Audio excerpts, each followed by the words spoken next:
back door must have blown open," said June. "Maybe we should shut it. That thing might—" "Yes," agreed Emily quickly. "You shut it." "It's your house," said June. Neither girl wanted to shut the back door. "Let's both do it," said Emily, and fearfully they approached the door. When Emily turned the flashlight on, it revealed an enormous, ragged hole torn in the screen. "Look!" she cried, and in a panic slammed the door and leaned against it. It must have been made by the ghost." Yes," agreed June. "But a ghost wouldn't have to tear a hole in the screen," quavered Emily. "It would just float around. It would just float through." "I hope it was leaving instead of coming," said June. "Please, let's turn on a light someplace." Wham! Bang! Crash! "I'm too scared," said Emily. But she did swing the beam of light around the dining room and kitchen. "Look!" cried June. Emily looked, and there, cowering under the kitchen table, was Plince. She could have cried with relief. It must have been Plince who tore the screen door. He was so scared he ran right through it. Yes, but what was he scared of? June wanted to know.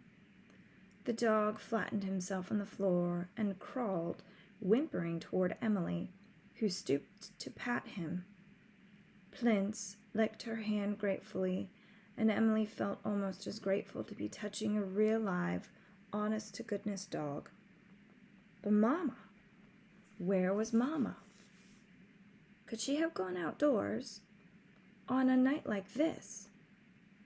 Bravely, ghost or no ghost, Emily turned to the back door, and as soon as she opened it, Goliath bellowed again, somewhere out there in the night.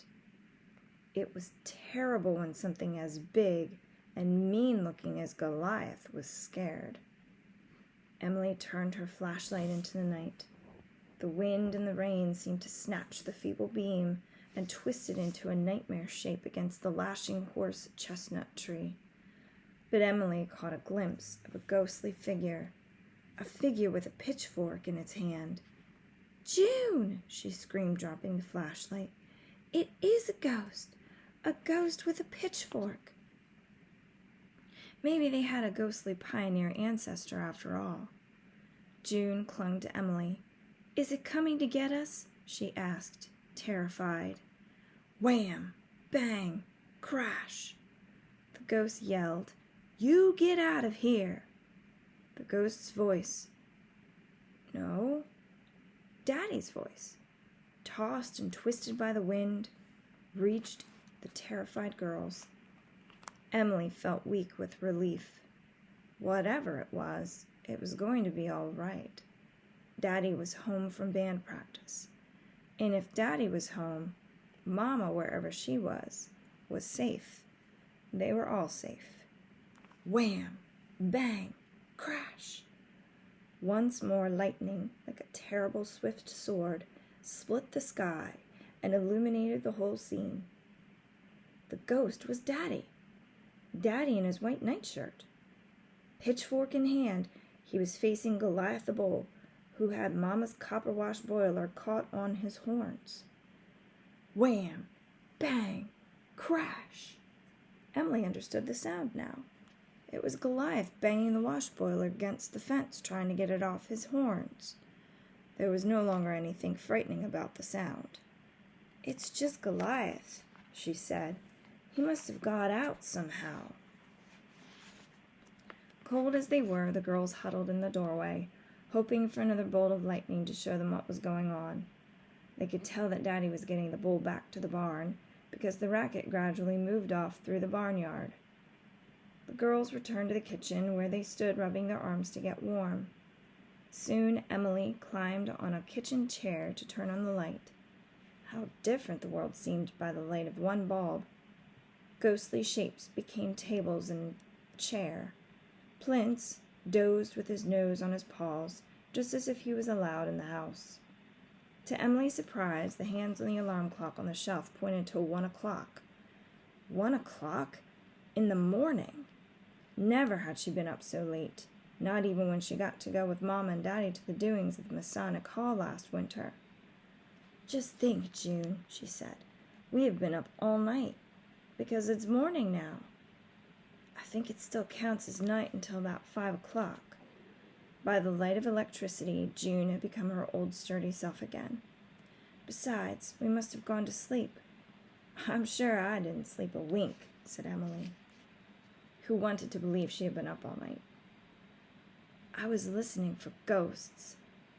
There's no such thing as ghosts. Now June could say this. Things were different a little while ago. Now Mama came running up on the back porch, but not with her high heels tapping. She was wearing rubbers over her bare feet and an old coat over her nightgown. Her shiny black hair hung over her shoulder in a braid. "Mama, where were you?" asked Emily. "In the door of the woodshed with a pitchfork in case your father needed me," she answered, as she stuffed paper and kindling into the stove to start a fire. "He finally got Goliath tied up in the barn and is trying to get the wash boiler off his horns. My good old copper wash boiler." She touched a match to the paper, and the fire began to crackle cheerfully. So Mama had been standing by, ready to attack Goliath with a pitchfork if she was needed. How silly to have thought a mere ghost could run off with Mama. Mama would not have stood for it. She had too much spunk. "Nothing exciting like this ever happens at home," June sounded wistful. "All we ever have in the night is a cat fight once in a while." "Girls, you must go to bed," insisted Mama. "Scoot, this very minute." For the second time that night, the two cousins ran upstairs and snuggled into bed.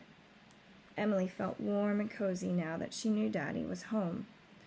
"I love to spend the night here," said June drowsily. Emily was too sleepy to answer. She had had her scary night after all. A little too scary, maybe, but it was nice to know that in a pinch, June had a runaway imagination too. Emily wriggled closer to her cousin and fell fast asleep. Chapter number 7. Emily and the light, flaky pie crust. Emily loved to watch Grandma measure out dress material on the dry goods side of the store. Times were hard that year, and the ladies who bought dress goods did not want to buy 1 inch more than they needed. Grandma would take the dress pattern and lay it out on the material before she cut the goods from the bolt. All the ladies in the store would gather around and watch, while Grandma figured and figured how to save material. Emily leaned against the counter and watched. She listened too, and she learned all sorts of interesting things. She learned, for example, that Arlene Twitchell never ate the crusts of her sandwiches. That was bad enough, but the shameful part was that her mother did not expect her to eat the crusts. She trimmed the crusts off Arlene's sandwiches herself. The way she spoiled that girl, and the way the boys admired Arlene. Well, Emily did not see why anyone should expect Arlene to eat the crusts off her sandwiches. Arlene not only had curly hair, she was the prettiest girl in town. Who was the liberty of holding aloft a cardboard torch in the 4th of July parade? Arlene, of course. Who was crowned Queen of the May in front of the high school? Arlene. Who else? It was girls like Emily who had to eat the crusts of sandwiches as well as carrots and burnt toast, in the hope that their hair might curl. Emily learned lots of other things while Grandma laid out patterns on goods. She learned that Grandma Russell, a lady so old the whole town called her Grandma, had climbed up on her roof and mended the shingles herself, and she was 82 if she was a day. It just showed what a little pioneer blood in the veins could do for a person.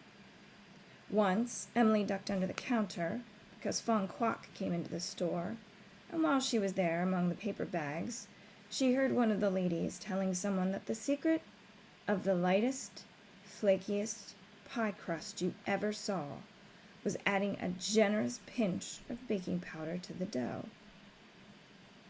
Emily picked up her ears at this bit of information. A generous pinch of baking powder added to the dough made a light, flaky pie crust. She must remember to tell Mama.